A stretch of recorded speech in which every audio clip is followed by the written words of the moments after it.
오늘 말씀 같이 보겠습니다. 오늘 말씀은 시편 19편 1절에서 14절까지 말씀입니다. 먼저 성경 봉독하겠습니다. 하늘이 하나님의 영광을 선포하고 궁창이 그의 손으로 하신 일을 나타내는 도다.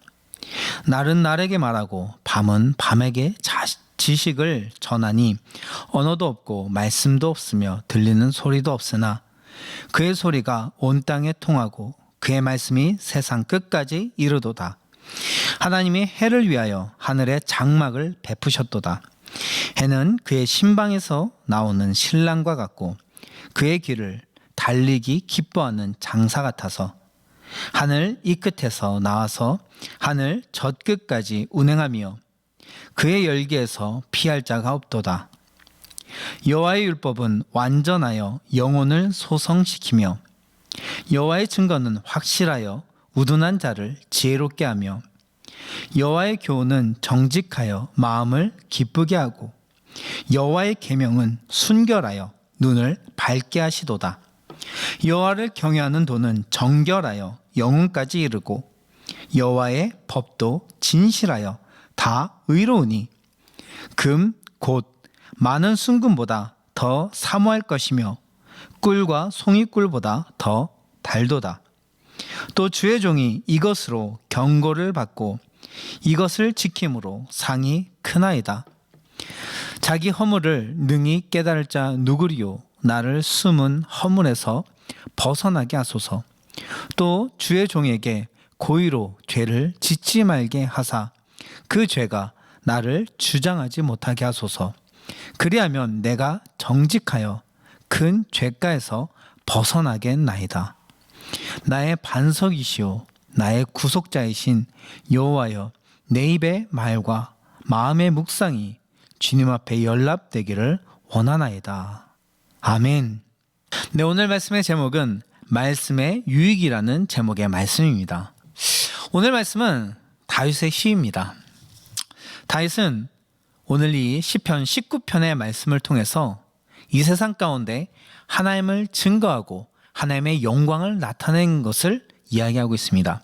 그것은 총 두 가지로, 하나는 자연이고 또 하나는 하나님의 말씀입니다. 먼저 다윗은 자연이 하나님을 나타내고 하나님께 영광을 돌린다고 고백하고 있습니다. 19편 1절에서 이렇게 이야기합니다. 하늘이 하나님의 영광을 선포하고 궁창이 그의 손으로 하신 일을 나타내는 도다. 다윗은 하늘과 궁창이 하나님의 영광을 나타내고 하나님의 하신 일을 나타낸다고 고백합니다. 하늘과 궁창은 같은 말로 하늘을 나타냅니다. 하늘도 그렇고 태양도 그렇고 자연의 아름다운 생태계와 질서가 하나님의 살아계심을 보여줍니다. 이 질서가 조금이라도 틀어진다면 생명체는 존재할 수가 없습니다. 이 위대한 자연을 우리는 우연히 만들어졌다고 절대로 말할 수 없습니다. 하나님께서 정교하게 창조하시어 가장 온전하고 아름답고 살아갈 수 있는 생태계를 만들어 주신 것입니다. 그래서 우리는 이 자연을 볼 때 하나님을 느낄 수 있습니다. 이 정교하게 만들어진 자연을 볼 때 우리를 심도 깊고 정말 깊이 생각하시며 창조하신 하나님의 역사를 우리는 느낄 수가 있습니다. 그래서 다윗은 이 자연이 하나님을 보여주고 하나님을 고백한다고 이야기하는 것입니다. 다윗은 이 자연과 더불어 또한 우리에게 하나님을 알려주고 하나님의 영광을 보여주는 것이 또 하나 있다고 이야기합니다. 그것은 무엇이냐면 하나님의 말씀입니다. 하나님의 말씀은 이 자연보다 더욱더 구체적으로 우리에게 하나님을 증거해 줍니다. 하나님의 교훈을 가르쳐 주고 사람으로 하여금 하나님의 백성이 되게 이끌어 줍니다. 그렇기 때문에 우리가 이 말씀이 우리에게 참으로 소중합니다. 이 말씀을 읽고 말씀을 받아들일 때 우리는 분명하게 하나님에 대한 믿음을 갖고 구원의 사람으로 하나님의 백성으로 거룩하게 세워질 수 있는 것입니다. 그래서 다윗은 이 말씀이 그 어떤 것보다 소중하고 중요함을 오늘 시편에서 이야기하고 있습니다. 그래서 오늘은 이 시편의 말씀을 통해서 이 말씀이 우리에게 주는 유익이 무엇인지를 다윗의 고백을 통해 세 가지로 살펴보려고 합니다. 첫 번째는 하나님의 말씀은 우리가 하나님을 알고 믿음을 갖게 해줍니다. 이것이 첫 번째 유익입니다. 오늘 19편 7절에 보면 이렇게 고백하고 있습니다. 여호와의 율법은 완전하여 영혼을 소성시키며 여호와의 증거는 확실하여 우둔한 자를 지혜롭게 하며. 다윗은 하나님의 말씀을 여호와의 증거라고 이야기합니다. 성경 말씀은 증거입니다. 하나님을 우리에게 분명히 증거하는 말씀입니다. 또한 복음의 말씀, 예수 그리스도의 십자가 구속 사건을 분명히 증거해 주는 말씀입니다. 그래서 우리는 이 말씀을 읽고 말씀을 들을 때 하나님의 증거를 듣게 되고 이 증거를 통해서 하나님에 대한 믿음을 갖고 복음에 대한 확신을 가질 수가 있는 것입니다. 이 말씀이 우리가 하나님을 믿게 해주는 능력의 말씀입니다. 그래서 역사적으로 보면 많은 그리스도인들이 이 말씀을 통해서 믿음을 갖게 되었습니다. 초대교회 시절에도 보면 사도행전 2장에 보면 베드로가 설교를 합니다. 그런데 그 설교를 듣던 사람들이 5,000명 또는 3,000명들이 복음을 받아들이고 변화되는 것을 볼 수 있습니다. 말씀이 선포될 때 그들의 마음의 찔림을 느끼고 그 복음을 받아들이고 구원을 얻는 장면이 나오게 됩니다. 말씀이 하나님을 증거해요. 그들 마음 가운데 믿음을 선물해 준 것입니다. 감리교 창시자 요한 웨슬리도 구원의 확신이 없어서 고민하고 방황하던 사람입니다. 그는 수년간 이 확신을 갖고자 굉장히 애쓰고 고뇌했던 사람입니다. 그런데 그도 올더스게이트에서 로마서 서문을 읽는 그 말씀을 들었을 때 그의 마음이 따뜻해지고 예수 그리스도에 대한 확신이 생겼다고 고백하였습니다. 이 말씀이 그에게 해답을 주고 하나님에 대한 확증을 준 것입니다. 우리가 잘 아는 종교개혁자 마틴 루터도 이 말씀을 통해서 믿음을 가졌습니다. 그는 로마서를 연구하고 주석하던 중에 회심을 체험합니다. 그래서 그가 강조했던 말씀이 로마서 1장 17절 말씀입니다. 복음에는 하나님의 의의가 나타나서 믿음으로 믿음에 이르게 하나니 기록된 바 오직 의의는 믿음으로 말미암아 살리라 함과 같으니라. 아멘. 복음에 즉 하나님의 말씀에 하나님의 의의가 나타나서 믿음에 이르게 한다는 것입니다. 이 말씀이 그 어떤 것보다 확실하게 우리에게 하나님을 증거해주고 믿음을 갖게 해주는 것입니다.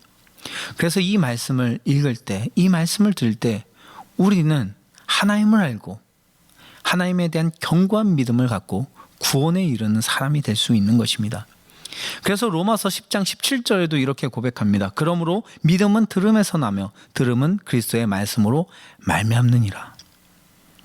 우리도 이 말씀을 기억하며 더욱더 이 말씀을 가까이 하는 사람이 되기를 원합니다. 우리가 이 말씀을 읽을 때 또한 예배 가운데 선포되는 말씀을 들을 때 우리는 흔들림 없이 견고한 하나님에 대한 믿음을 갖고 믿음의 사람으로 설 수 있게 됩니다. 그래서 우리가 더욱더 이 말씀을 가까이 하는 사람이 되기 원합니다.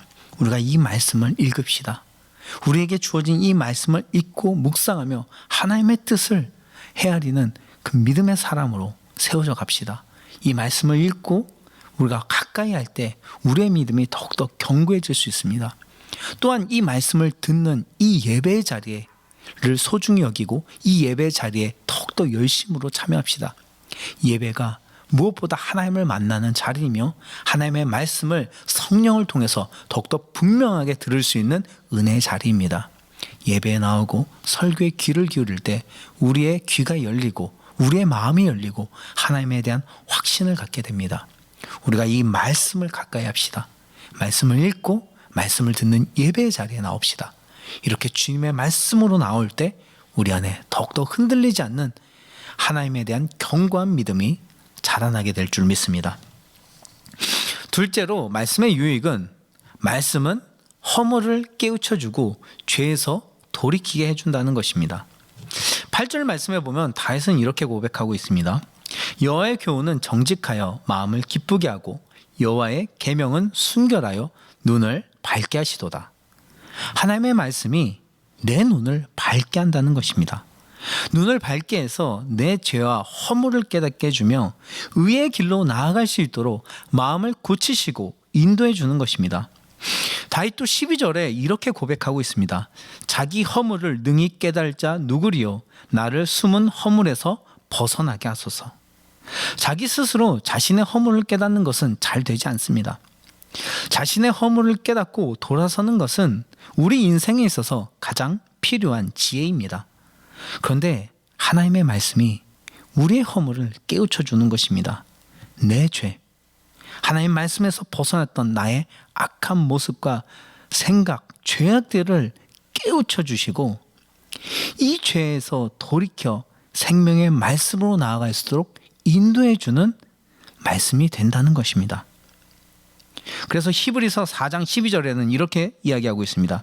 하나님의 말씀은 살아있고 활력이 있어 좌우의 날선 어떤 검보다도 예리하여 혼과 영과 및 관절과 골수를 찔러 쪼개기까지 하며 또 마음의 생각과 뜻을 판단하나니, 하나님의 말씀이 우리의 영혼과 관절과 골수, 우리의 마음들을 찔러서 우리의 거룩하지 못했던 모습들을 드러내 주시고 나의 허물을 깨닫게 하시고 나의 죄가 얼마나 더럽고 그 죄가 얼마나 하나님의 은혜에서 멀어지게 하는지를 깨닫게 해준다는 것입니다. 이렇게 우리의 마음을 찔러주는 역할을 하는 것이 말씀입니다. 이것이 어떤 것보다 우리에게 중요한 말씀의 유익입니다. 그래서 다윗은 이 말씀이 가장 소중하다고 고백합니다. 자신의 허물을 깨닫고 하나님의 말씀으로 돌이키게 해주는 너무나도 소중한 교훈이기 때문에 그렇습니다. 우리도 이 하나님의 말씀을 가까이 하기를 바랍니다. 우리가 이 말씀을 읽고 이 말씀을 들을 때 이 말씀이 나의 마음을 찔러 내 죄와 허물을 깨닫게 합니다. 그리고 그 죄에서 돌이켜 하나님의 말씀으로 갈 수 있도록 우리에게 힘을 주고 인도해 줍니다. 우리가 이 말씀에 더욱더 민감하게 반응하는 사람이 되길 소망합니다. 말씀이 내 마음을 찌를 때, 그 말씀이 내 죄를 깨닫게 할 때 우리가 그것을 겸허히 받아들이고 진정으로 회개하고 말씀으로 돌이키는 믿음의 사람이 됩시다. 말씀이 아무리 우리를 찔러도 우리가 강팍한 마음으로 바로와 같이 하나님의 말씀을 거부한다면 어떠한 회복과 변화도 우리의 삶에 일어날 수가 없습니다. 말씀은 우리를 구원하기 위해 우리의 마음을 찌릅니다. 그렇다면 이 말씀을 듣는 자의 태도는 이 말씀 앞에 겸손으로 민감하게 반응하는 것입니다. 진실되게 그 찌르는 말씀 앞에 나의 죄를 회개하고 내 잘못된 모습에서 돌이키고 하나님의 말씀으로 내 삶을 새롭게 변화시켜 가는 것입니다. 이렇게 말씀 앞에 회개하고 주의 말씀으로 돌이키는 자가 참된 하나님이 주시는 회복과 새로운 삶의 은혜를 경험하게 되는 것입니다. 그래서 참된 회복은 회개로부터 시작되는 것입니다. 이 회개로 이끌어주는 것이 하나님의 말씀입니다. 우리가 이 말씀을 가까이 합시다. 읽고 더욱더 예배에 나와서 듣고 나를 찌르는 그 말씀 앞에 겸손히 회개하는 사람이 됩시다. 우리가 이렇게 말씀 앞에 회개하며 말씀으로 날 변화시켜 나갈 때 그때야 비로소 우리에게 주시는 하나님의 회복과 은혜를 경험하게 되는 줄 믿습니다. 셋째로 하나님의 말씀이 우리에게 주는 유익은 우리의 삶을 가장 좋은 길로 인도해 주는 생명의 말씀이 된다는 것입니다. 9절 말씀에 보면 이렇게 이야기하고 있습니다. 여호와를 경외하는 도는 정결하여 영혼까지 이르고 여호와의 법도 진실하여 다 의로우니. 하나님의 말씀은 정결하여서 영혼에 이르게 합니다. 즉 우리의 삶을 영원한 하나님의 나라 천국으로 인도하는 생명의 말씀이 됩니다. 또한 이 법은 진실하고 의롭습니다. 그래서 이 땅에서 우리가 살아갈 때도 우리를 가장 의로운 길로 하나님의 은혜와 축복이 있는 길로 인도하는 생명의 말씀이 됩니다. 그래서 여호수아 1장 7절에서는 이렇게 고백합니다. 오직 강하고 극히 담대하여 나의 종 모세가 내게 명령한 그 율법을 다 지켜 행하고 우로나 좌로나 치우치지 말라. 그리하면 어디로 가든지 형통하리니. 하나님의 말씀을 따르고 좌로나 우로나 치우치지 아니하면 형통하게 된다고 말씀하십니다. 하나님의 말씀은 우리 인생을 가장 의롭고 바른 길로 인도하는 생명의 말씀입니다. 하나님 안에서 생명과 은혜를 누리도록 인도해 주는 말씀입니다.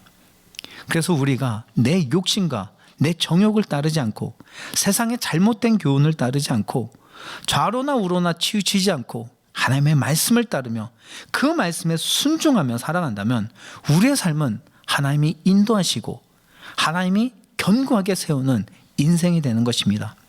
그래서 마태복음 7장의 말씀처럼 비가 나고 창수가 나도 무너지지 않는 반석 위에 세운 집과 같은 견고한 인생이 되고 하나님이 책임지는 인생이 되는 것입니다. 그리고 시편 1편의 말씀처럼 시절을 쫓아 열매를 맺는 시냇가에 심은 나무와 같이 되는 것입니다. 이 말씀이 우리의 삶을 축복의 삶으로 인도해 주는 말씀이 됩니다. 이 말씀이 우리 인생에 있어서 가장 중요한 하나님의 교훈의 말씀인 것입니다. 우리가 이제 이 말씀을 기억하며 우리도 우리에게 주어진 말씀을 따라 순종하며 살아가는 믿음의 사람이 되길 간절히 소망합니다. 하나님의 말씀을 생명과 같이 여기고 그 말씀을 경외하며 순종하며 살아갑시다. 순종이 제사보다 낫다는 성경 말씀이 있지 않습니까? 이 말씀에 순종할 때 하나님을 가장 기쁘게 하게 되고 또 이 말씀에 순종할 때 하나님의 능력을 경험하는 삶을 살아갈 수가 있습니다. 노아도 그렇고 아브라함도 그렇고 모세도 그렇고 하나님의 역사를 보게 된 것은 정말 그들이 하나님의 놀라운 은혜를 경험하게 된 것은 말씀에 순종할 때였습니다.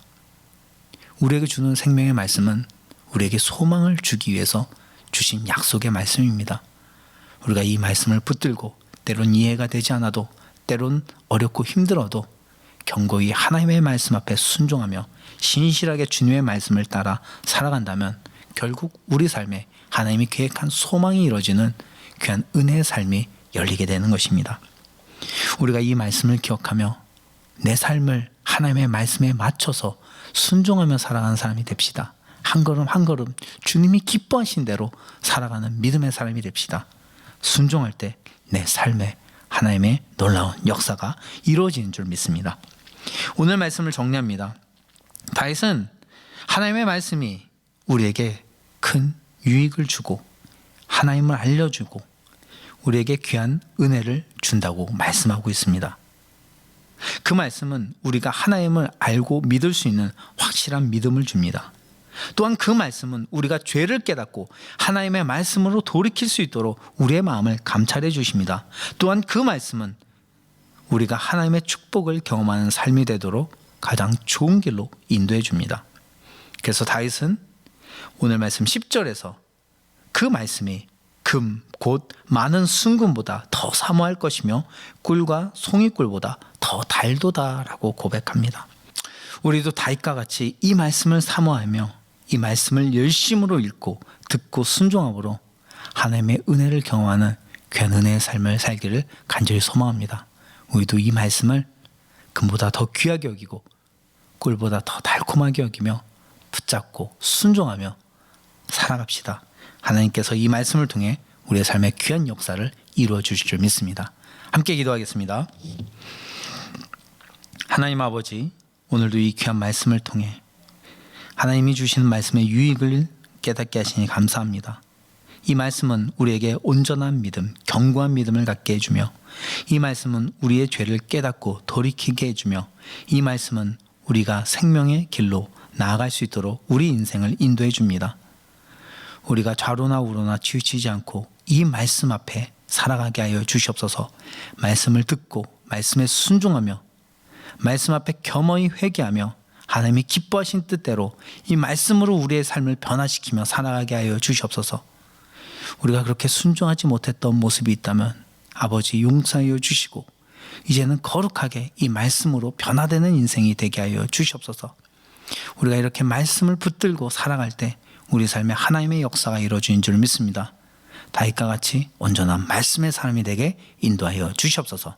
감사합니다. 예수님의 이름으로 기도합니다. 아멘.